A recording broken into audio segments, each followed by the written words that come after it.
I now give the floor to India for exercise of right of reply. India, you have the floor.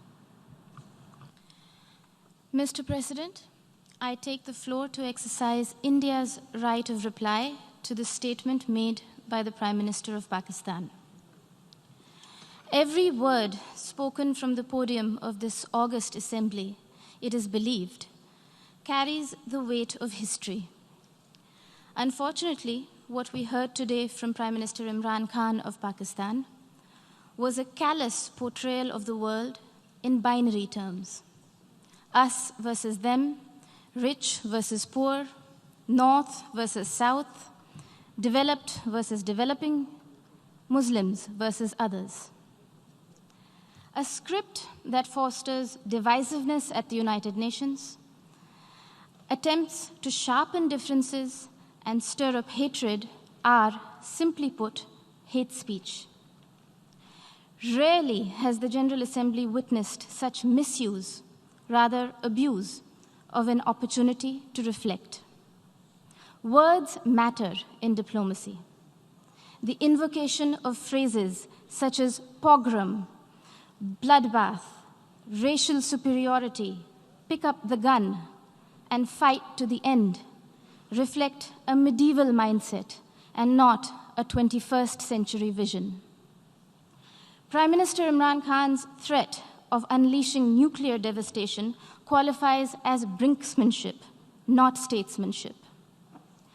Even coming from the leader of a country that has monopolized the entire value chain of the industry of terrorism, Prime Minister Khan's justification of terrorism was brazen and incendiary.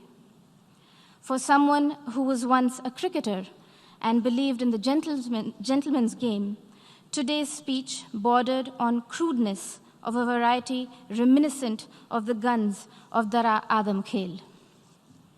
Mr. President, now that Prime Minister Imran Khan has invited UN observers to Pakistan to verify that there are no militant organizations in Pakistan, the world will hold him to that promise.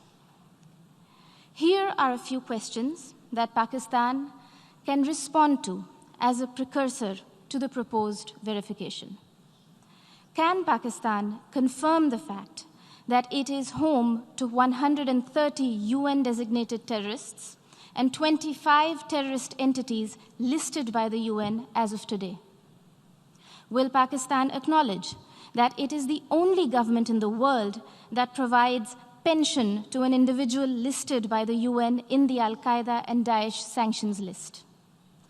Can Pakistan explain why, here in New York, its premier bank, the Habib Bank, had to shut shop after it was fined millions of dollars over terror financing?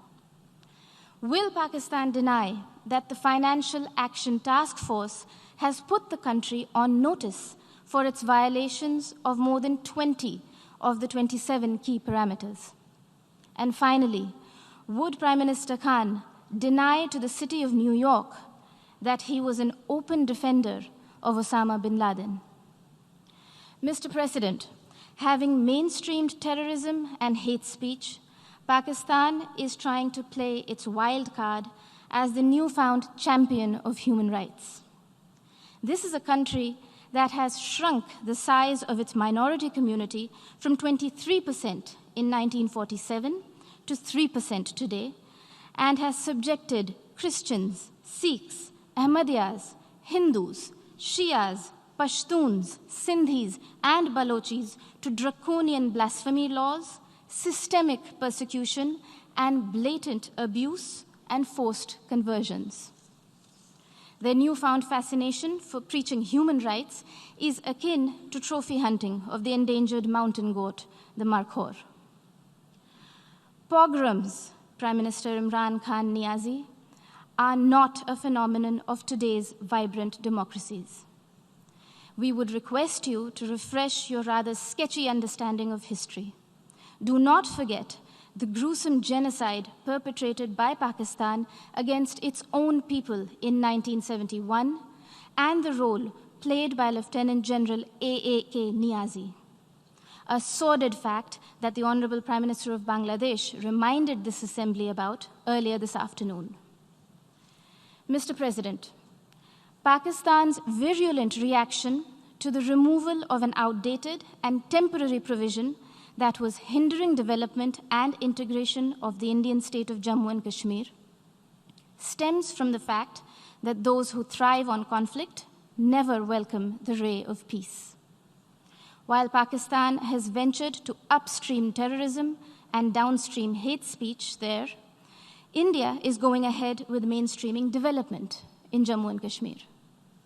The mainstreaming of Jammu and Kashmir, as well as Ladakh, in India's thriving and vibrant democracy with a millennia-old heritage of diversity, pluralism, and tolerance, is well and truly underway, irreversibly so. The citizens of India do not need anyone else to speak on their behalf, least of all those who have built an industry of terrorism from the ideology of hate. I thank you, Mr. President.